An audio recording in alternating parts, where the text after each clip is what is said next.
Well, a pan-European party is something which the European Union bureaucrats came up with this idea to make everybody do things the way they want to do things. And they've taken themselves a huge pot of taxpayers' money, and all the different fractions of politics in Europe are represented and get a piece of this pot. And we felt it was very unfair that nationalist voters pay taxes into this pot, but we're getting nothing out of it. So the Alliance for Peace and Freedom is the nationalist voters' tax rebate, getting something back.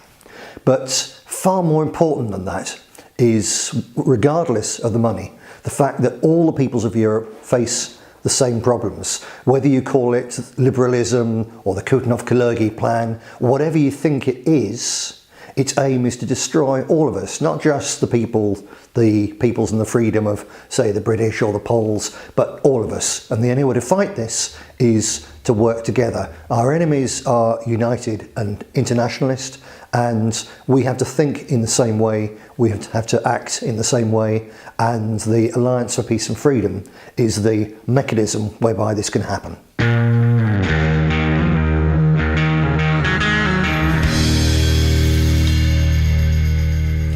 That's a very simple question. We have party memberships.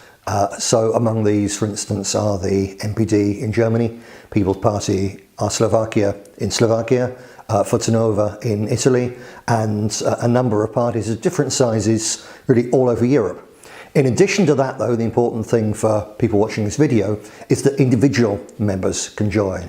If you agree with your programme, if you are a real nationalist, then join us as an individual member. You'll be very welcome indeed.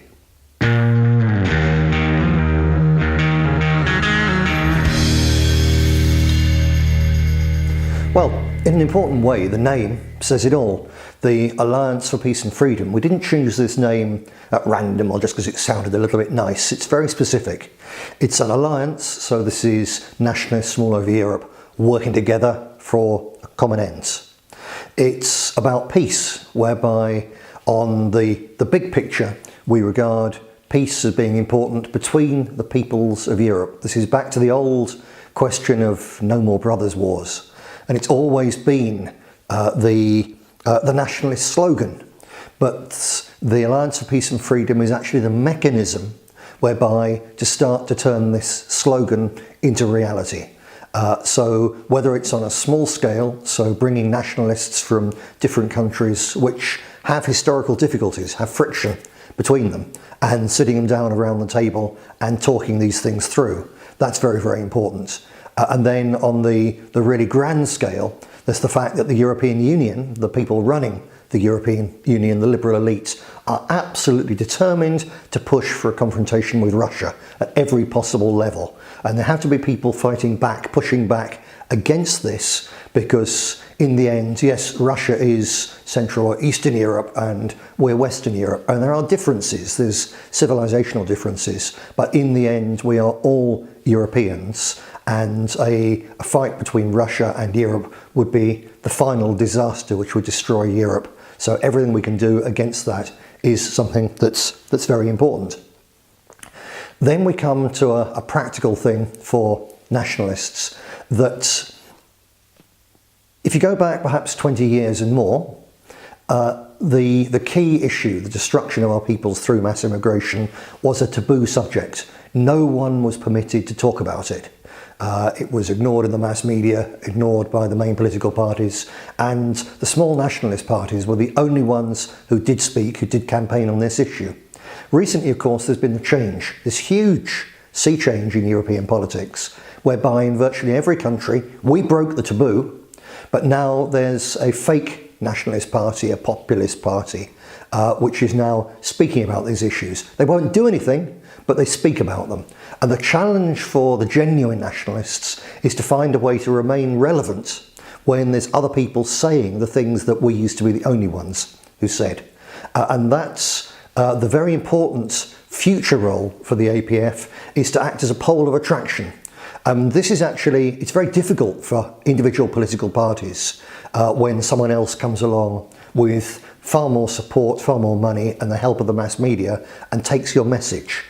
So how do we react to this? And the answer is that the APF has to become the pole of attraction for the ideas of genuine radical ethno-nationalism, so that then the more the fake parties are pushed forward to block us, the more successful the fake parties are in conning people into thinking that their soft answers are any kind of answer, the more people they wake up. And out of those people who are woken up, if we have this pole of attraction, some of those people will come over to us, and then what was a tactic to stop us becomes something which helps us to grow faster and more effectively.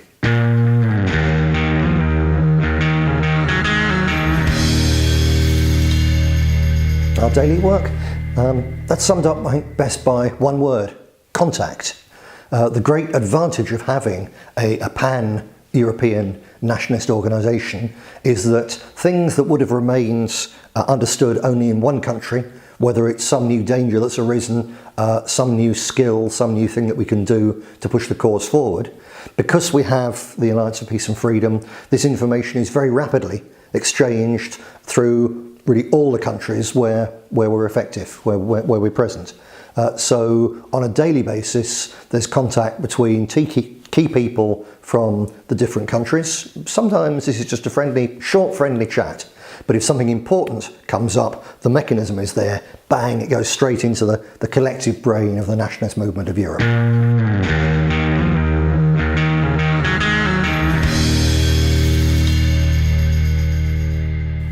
Well, when you ask about contacts outside of Europe, of course, there's, in a way, two Europes. Which do you mean? There's the European Union, and then there's Europe, which is larger. So to the people running the EU, Russia is outside of Europe. To us, Russia is part of Europe, and it's a very important part. So we have very good relations with various groups in Russia. We have very good relations indeed with some political research organisations in Belarus. But as for actual affiliation, we have good contacts again with the Ba'ath Party in Lebanon and Syria.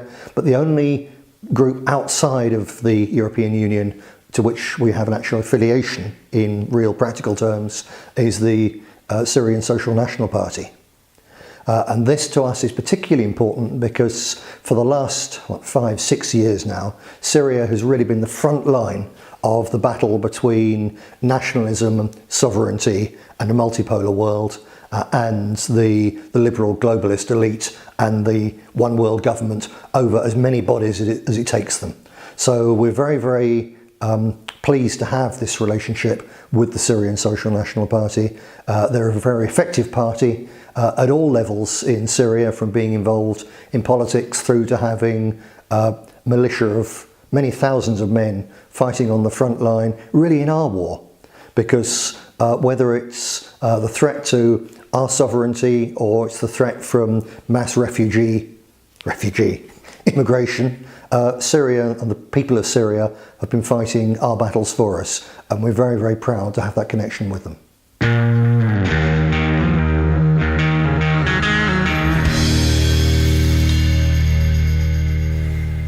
Recent highlights for the APF, the fact that we're still here, because for the last year we've faced an immensely strong and cynical attack by the European Union bureaucracy to try to get rid of us. We've successfully resisted that, very, very effective legal defence and coming together to make sure that we hold on. And we know that the trial against us effectively has collapsed.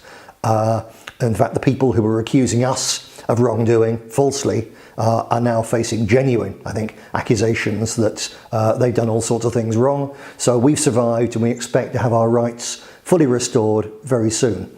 On, I suppose, a more positive level even than that, very recently in Spain, the movement in Spain is fractured into many, many different parts. And very recently, because partly the name, the example of the APF, and the prestige that we have, we've been able to help 3, in fact now 4, of these different fractured parts of the Spanish movement to come together and to establish a unity. So this is something that's very, very important, and what we do in Spain, obviously we try to do in other countries as well. We have consistently organised conferences and publishing books in different languages as part of an effort to establish a corpus, a common body of effective radical nationalist ideas. And that's going very well, to the point that just the other day it's borne some real fruit, where I met with some very senior members of the Sweden Democrats. The Sweden Democrats are one of these fake soft civic nationalist parties who in recent years have taken so much support away from the real nationalists. But these young people were saying, we joined the Sweden Democrats, we thought that this was the answer, we came to understand it wasn't, we've been looking at your ideas, listening and watching the things you do, and so now we've realised that you're the real nationalists and the way forward for Sweden and the rest of Europe. So it shows that this strategy is working, so that's very good. For me personally though, I would say the highlight was being in a meeting in Breslau and sitting with people from Polish groups, from Germany and also from Russia. And the fact that some of these were from organisations who only 2 or 3 years ago would simply have refused to sit in the same room as someone from one of the countries with whom they had these historical tragedies. And the fact that we've been able to overcome this is something that I think is a really wonderful thing for the future of Europe, that we have people who were bitter enemies now understanding that these historical tragedies must be left in the past. It's not a matter of forgetting them, it's a matter of putting them to the right place so that we can work together for the future of all the peoples of Europe.